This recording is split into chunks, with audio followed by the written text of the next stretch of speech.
ஆகாசத்தை நான் பார்க்கிறேன், ஆறு கடல் நான் பார்க்கிறேன்.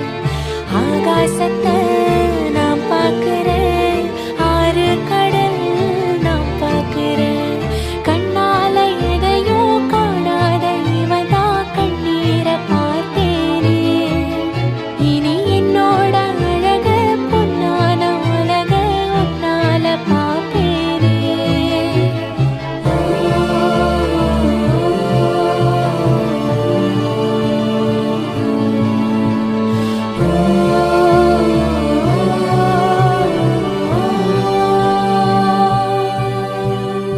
ஆகாசத்தை